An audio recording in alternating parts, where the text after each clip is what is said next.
Bonjour, pour cette inspiration du dimanche, un tuto vidéo rapide pour vous montrer comment faire ces petites cartes pop-up qui ressemblent un peu à des boules de neige. Voilà, alors vous aurez besoin, alors je ne sais pas si vous pouvez le lire, mais je vous remettrai tout ça sur le blog.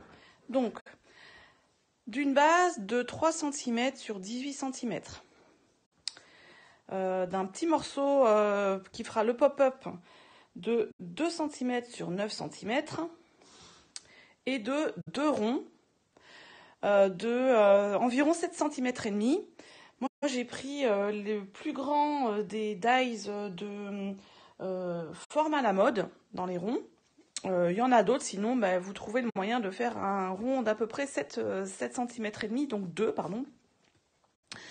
Voilà, j'ai pris à nouveau le papier Train du Père Noël et j'ai juste rajouté, parce que je trouvais que ça faisait un peu vide, donc le message Joyeux Noël et des petits sequins.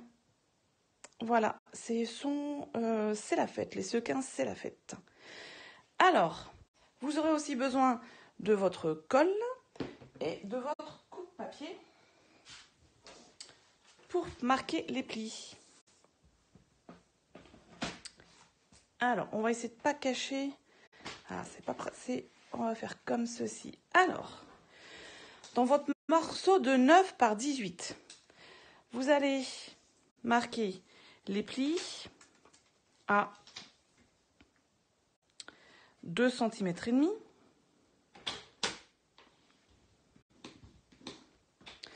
6 cm,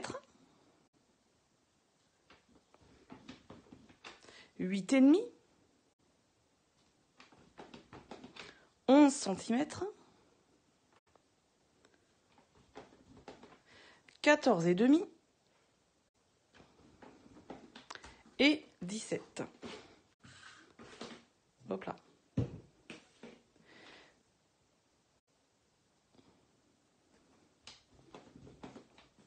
Ensuite, eh bien, vous aplatissez les plis, vous marquez bien les plis. Je ne sais pas ce que j'ai fait de mon plioir. On est dimanche matin aussi, alors voilà. Donc, on marque bien les plis. Et ensuite, sur la petite languette de 1 cm, un petit peu de colle. On vient refermer l'hexagone. Comme ceci.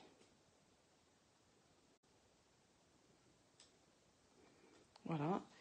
Et nous avons une base d'hexagone. Je mets de côté.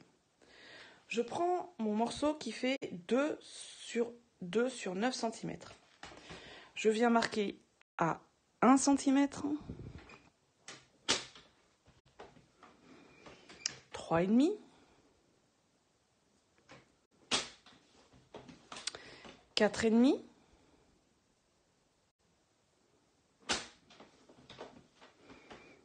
5,5,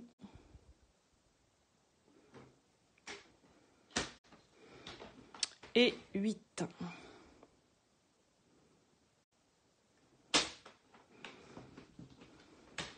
Voilà, je n'ai plus besoin de mon papier.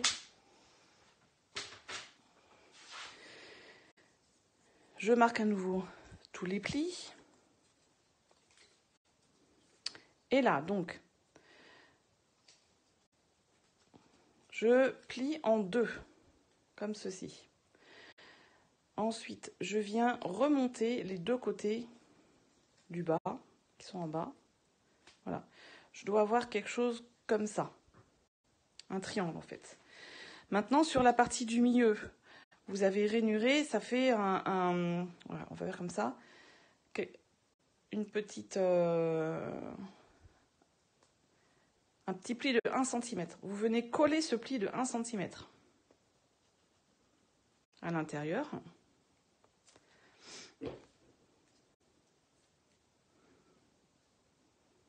Voilà. Et une fois que c'est bien collé, voilà, vous avez quelque chose comme ceci. avec de la colle là. Alors si on met à 80, comme ça, hop là, si ça veut bien tenir, comme ceci. Ensuite, vous reprenez votre base. Donc moi, comme c'est des paquets cadeaux, je fais attention à ce que les nœuds soient vers le haut. Et en fait, on va venir, je vous montre sans coller, on va venir coller les petites languettes qui sont là de 1 cm en bas, sur le bas, en les alignant en fait sur la tranche du bas, comme ceci. Alors, je mets de la colle. Pas besoin de mettre excessivement de colle. Des deux côtés.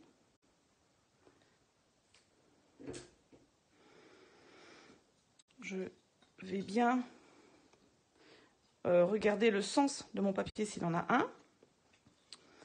Et je viens mettre mes 2 languettes alignées sur la tranche du bas, la première. Et ensuite, c'est tout simple. Je viens appuyer comme ceci. Voilà, et ma base est faite. Voilà. Ensuite, je prends le rond qui va être devant. Et en fait, maintenant, il s'agit de le coller sur la petite languette de 1 cm du milieu. Alors, pour ceci, moi, je préfère mettre de la colle sur la languette.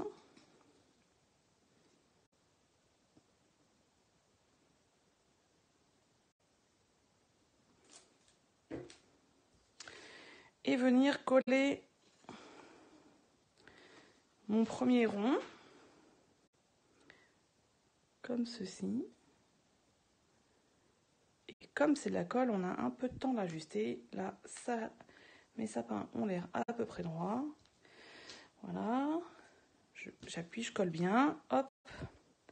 Je décolle tout de suite au cas où la colle est un peu bavée. Ce qui va arriver, puisque vous avez un rectangle qui se met dans un rond qui se met sur un rectangle normalement. Voilà. Et maintenant, alors, vous pouvez le laisser comme ceci. Mais moi, pour solidifier la structure, on va dire, je vais coller un autre rond derrière. Comme ça, en plus, ça va cacher la languette. Et là, je mets de la colle plutôt sur mon rond. Donc, j'ai pris un papier uni. Mais vous pouvez très bien prendre un papier décoré, hein, par exemple le falala ou autre chose. Voilà. Et donc là, ce que je vous conseille, c'est de vous mettre comme ça. D'aligner le rond sur le haut. Voilà. De soulever ensuite le petit. De l'autre côté, c'est presque parfait. Voilà. On va un peu... Alors, sachez que c'est plus simple si vous prenez un papier de la couleur, en gros, du fond du rond devant. Parce que comme ça, si votre collage de derrière est un peu décalé, ça ne se verra pas trop. Et voilà. Notre petite carte pop-up est terminée. Comment je vais faire? Comme ceci. Et ça tient droit. Et derrière, si vous avez mis un papier uni, vous pourriez très bien mettre un message et envoyer cette carte. Normalement, enfin ce pop-up, il rentre dans une enveloppe. Voilà, c'est tout pour aujourd'hui. Je vous retrouve donc mercredi à 14h30 pour un autre projet. C'était juste là l'inspiration du dimanche. Bon week-end, au revoir.